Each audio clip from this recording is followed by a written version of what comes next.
Good morning. This is Father Stephen Kelly from St. John's Church in Detroit.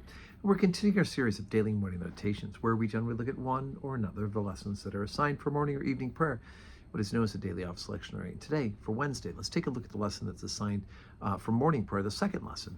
That's from St. Mark's Gospel, the 8th chapter, beginning at the 27th verse.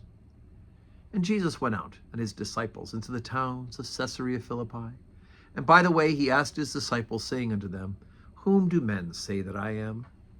And they answered, John the Baptist, but some say Elias, and others one of the prophets.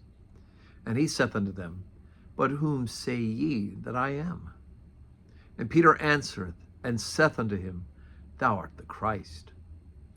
And he charged them that they should tell no man of him. And he began to teach them, so that the Son of Man must suffer many things, and be rejected of the elders and of the chief priests and the scribes, and be killed, and after 3 days rise again. And he spake that saying openly. And Peter took him and began to rebuke him. But when he had turned about and looked on his disciples, he rebuked Peter, saying, Get thee behind me, Satan, for thou savorest not the things that be of God, but the things that be of men. And when he had called the people unto him, with his disciples also, he said unto them, Whosoever will come after me, let him deny himself, and take up his cross, and follow me. For whosoever will save his life shall lose it, but whosoever shall lose his life for my sake and the gospel's, the same shall save it. For what shall it profit a man, if he shall gain the whole world, and lose his soul? Or what shall a man give in exchange for his soul? Whosoever therefore shall be ashamed of me and of my words in this adulterous and sinful generation, of him also shall the Son of Man be ashamed, when he cometh in the glory of his Father with the holy angels. And he said unto them, Verily I say unto you, that there be some of them that stand here which shall not taste of death, till they have seen the kingdom of God come with power. Okay, so the first half of this is interesting because we have Mark's account is Peter's gospel.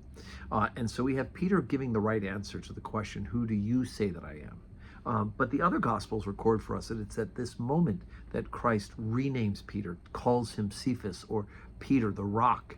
And upon this I will build the church, upon this rock. That's not in Mark's account of the gospel.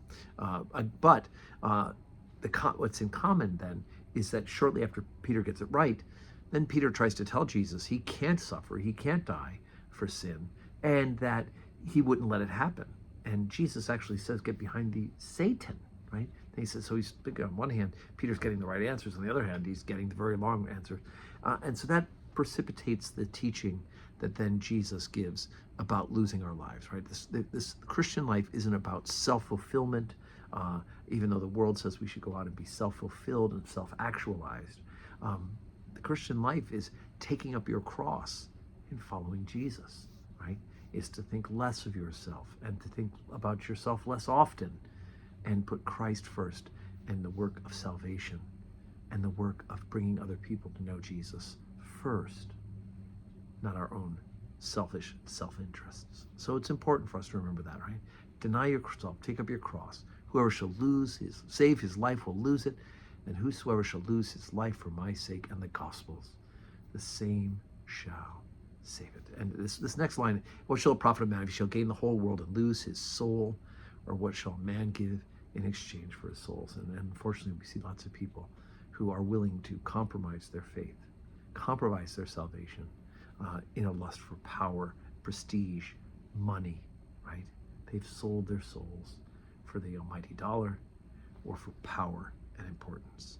And we need to be very aware of how it is we're interacting both with money and with the responsibility of leadership, so that we don't fall into that either. So today is Wednesday. We have 12:15 Holy Communion, 4 o'clock evening prayer. I hope you can join us in person. If not, just join us while you're watching this morning meditation and pray with us.